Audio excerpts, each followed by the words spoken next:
What's going on, guys? Billy Rains here, and in today's video we are going to be doing a 1-year review of KLLM. Basically going to be giving a 1-year review, talking about why we left. So without further ado, let's talk about it.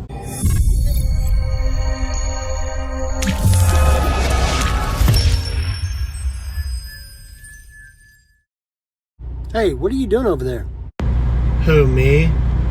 I'm just checking out some of the funniest trucking memes and coolest trucking pictures I've ever seen over at this YouTuber, Billy Rains, his Instagram channel at Billy Rains YT. Wow, man, that seems pretty cool. So, I'm Billy Rains, by the way, and you guys can check out my YouTube, Instagram channel at Billy Rains YT. So that's where you can follow me on Instagram. Check out some cool trucking memes, cool pictures I take out here on the road, and get a hold of me. You can DM me on there. It's a public page, so check it out. So anyway, guys, in one of my recent videos, I said that I was going to start answering questions that people left in the comments. So as part of that, and that's still true, if you have a question, leave it down below. I'll try to get to all the questions I can. So today's question right here: are you still at KLM? And the short answer is no. Why I left KLM? Basically, KLM was great, awesome. No complaints about KLM whatsoever. Never did I feel like I was lied to or misled, or never did I feel like they misrepresented themselves or anything. KLM was awesome. The only issue I had with KLM was I've worked for bigger companies. I've never worked for companies that felt more mega carrier-ish. But other than that, everything was great. I probably would have stayed there longer because I liked the runs and everything like that. Only issue is I wasn't quite getting home as much as I wanted to. That's a small gripe. That's my problem, not theirs. They never promised me to be home every day, so I don't blame them for not doing it. Like I said, don't have any problems with KLM. Basically, I had a friend. They referred me to the company I'm currently at. I talked to a recruiter. They offered me more money, more home time, all that. So basically, I just moved over from KLM to here, because in my eyes, I was saying more home time. The money is better. Pretty much every week, the money's been better here than it was there.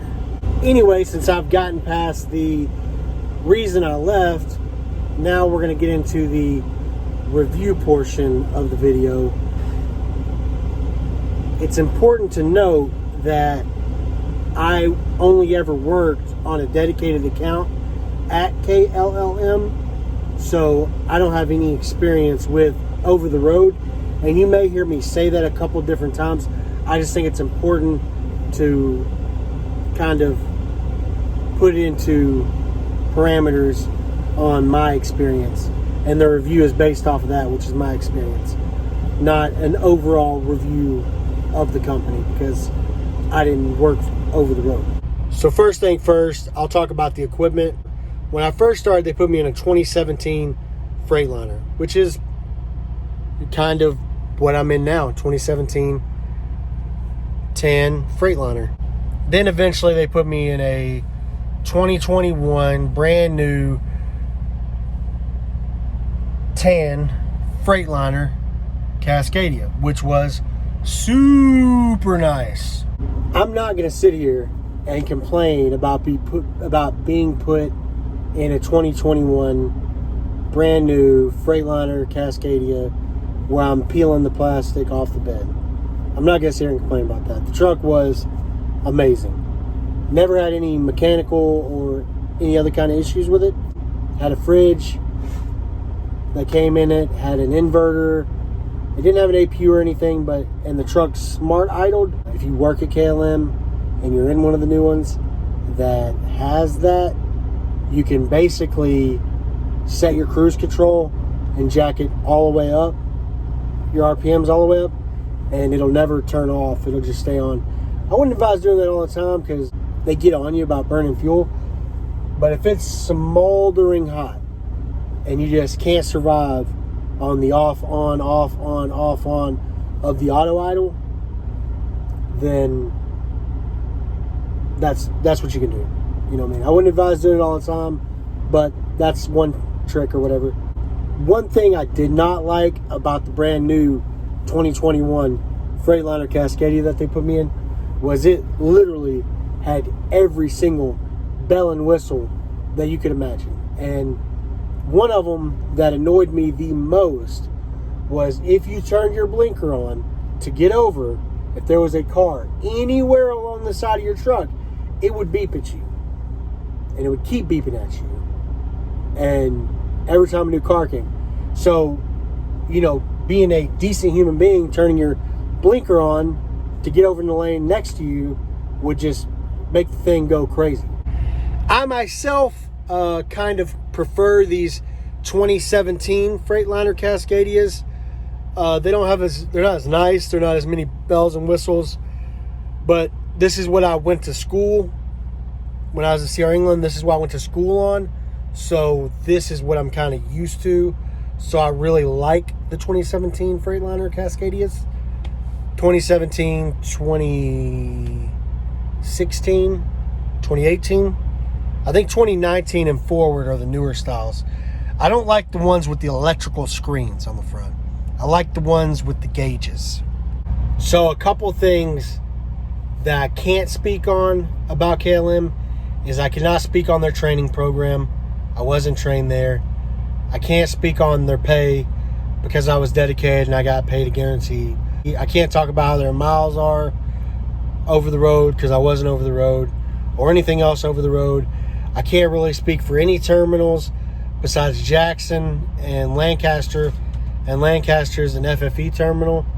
So those are some things I can't really answer. Also, I kind of talked about in my other video, but I know my buddy Jake Terry will get a kick out of this, so I'm going to include it in this one too. KLM does not reimburse showers or parking. So if you stop somewhere that's not somewhere you fuel, you won't be able to take a shower. And if you do, you'll have to pay for it. Also, they don't reimburse for parking. So if you stop somewhere with reserved parking, but you don't have, if the only parking they have is reserved, you'll be paying for it. They're not going to pay you back for that. I think there's like 2 places that they'll pay for reserved parking, or one. The one I know of is in Robert, Louisiana. So other than that, I mean, that's just a personal thing that I would never go OTR for a company, because I worked for CFI, and CFI does pay for showers and parking. They reimburse you for it. So given the choice of an OTR company that's a mega carrier, I would always choose CFI. Great company. I know I shouldn't be talking about them in a KLM review, but I just did this for Jason Terry. I don't remember exactly what it was, but their detention was terrible compared to CFI. I think I made a whole video comparing KLM to CFI, and CFI was way better. So I won't get too much into that anymore. I did work with dedicated dispatch, so I don't know how the dispatchers are in Jackson. So anyway, like I said, I think really highly of KLM. I can't say too much bad about them or good because I never drove for them OTR. I only ever did dedicated. So if you have any questions, leave them down below. I'll try to get to as many of them as I can. If I get enough of them, maybe I'll make another video, like a review part 2. Anyway, thanks guys for tuning into the video. I appreciate each and every one of you watching it. Now, if you watched it this far, I'd appreciate if you went down there, hit the subscribe button, hit the like button. All that stuff helps out a ton. Maybe leave me a comment saying, Billy, you're awesome. These videos are great. Those kind of comments, they keep me going. Also, check out the new Instagram page, Billy Rains YT. Just my name, YT. Type it in Instagram, you'll find me. Tons of funny trucking memes, cool pictures from trucking, all that stuff. That'll about do it, guys. Appreciate y'all tuning in. I will catch you in the next one. Peace.